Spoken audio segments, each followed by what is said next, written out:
Makes a difference. It is 6 minutes to 7. The UK's best vantage point to see the eclipse, of course, is expected to be Shetland, the group of islands between the northernmost tip of Scotland and Norway. Katrina Waddington is from... Bye-bye. Okay. I love the idea of going to Shetland and just seeing loads of people cardboard boxes on their heads. Fantastic. Find out what's happening wherever you are. We'll see you at 7 with the headlines.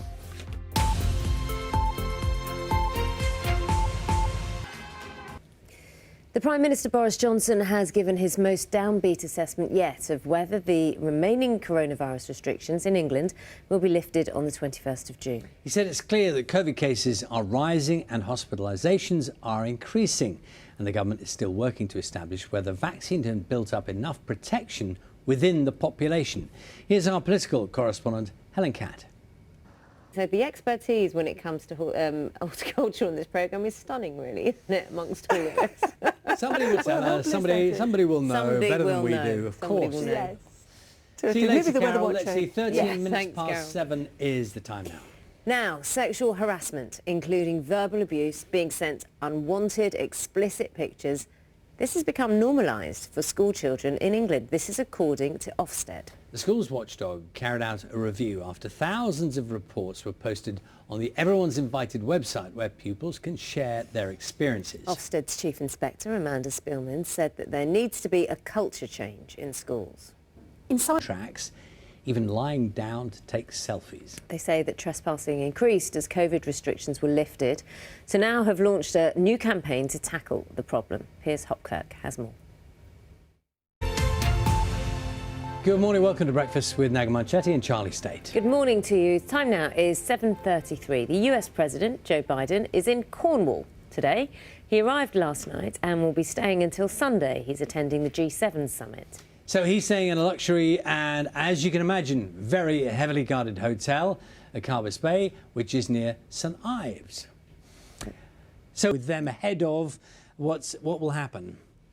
Exactly. Interesting, isn't it? Because, as you said, with comments like this from Jake Sullivan and the relationship Boris Johnson had with Donald Trump before, this relationship perhaps not so cosy and aligned when it comes to political thinking. It's happening when it comes to border controls and the relationship since Brexit. You know, people Say that about maybe the talks behind the scenes will be tougher. If ever there were a time when these G7 nations wanted to show a unanimous front, bearing in mind pandemic and what the world is going through, this surely will be it in terms of the big messages that come out. Travel corridor idea, I'm using that phrase loosely, between the UK and the US. There's something is being talked about. it's being talked. Carol, is get a cardboard box, put it on your head and face away from the sun with a little pinprick in the other. Carol, is get a cardboard box, put it on your head and face away from the sun with a little pinprick in the other. If you can just do that for us a little later, just to show us how it works, that'd be great. Could you roar? Get your team on it. Could you roar while the box is on your head as well? Gosh, look at the time. I'll see you later. I'll see the headline at 8. Thanks, Carol. 7:49 the time. So if you've ever been to Tyneside, you'll know it's beautiful coastline, lovely people, fascinating industrial heritage as well. What you probably don't expect to see is one of the world's most famous film stars out for a bicycle ride. Yes, Harrison Ford particularly has been spotted in both Newcastle and North Shields. He's filming, of course, locally. Stuart Winkup has been on his tail. 7:55. So some businesses have done rather well during lockdown, including the building of things like Meccano, Scale Electrics, little, model planes you build, that kind of thing. That was me building a model plane. Yeah.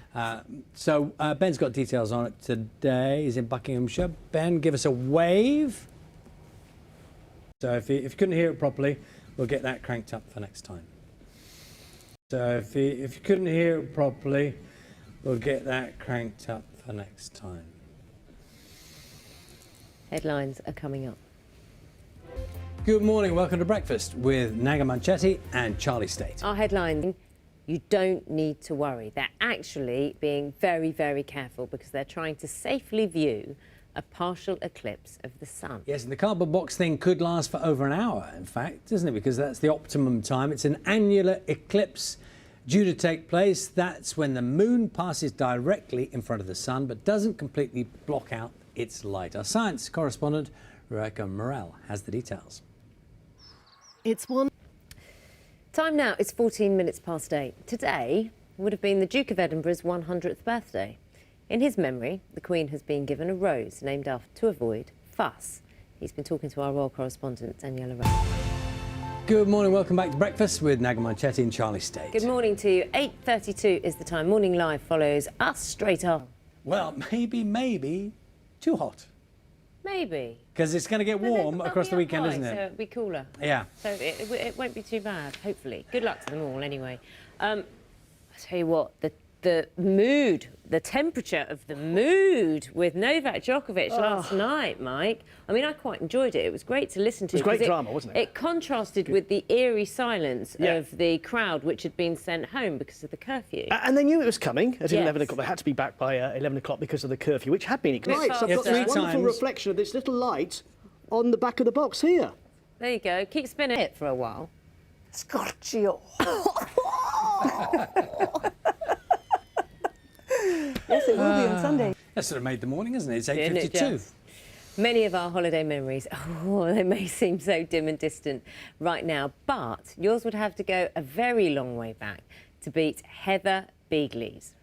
So let's take you through the story. Heather, who is 99, is thought to be the last surviving passenger from the maiden voyage of the Queen Mary. Boris Johnson has given his most downbeat assessment yet of whether the remaining coronavirus restrictions in England will be lifted on the 21st of June. Education watchdog Ofsted.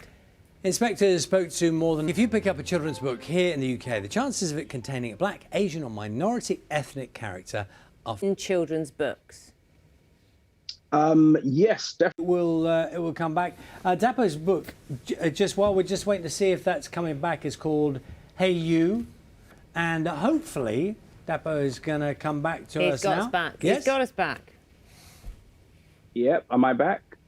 You're back with us, Dapo. Sorry, you were back. momentarily frozen in time. Just take us through. You were talking about your own childhood and when you were at school. Right. Storm with so many. Good luck and thanks for talking to us this morning. Dapo Adiola, author and illustrator. And Dapo's book is called Hey You, and it's a collaboration of 19, including Dapo illustrators as well. It's so true, isn't it? Storybooks for children, illustrations, it absolutely can start you in a process of loving books, apart from anything else. So the issues attached to it can just start you on a process. This morning, if you're standing outside with a cardboard box on your head, good luck to you. Now on BBC One, it's time for Morning Live with Kim and Gethin.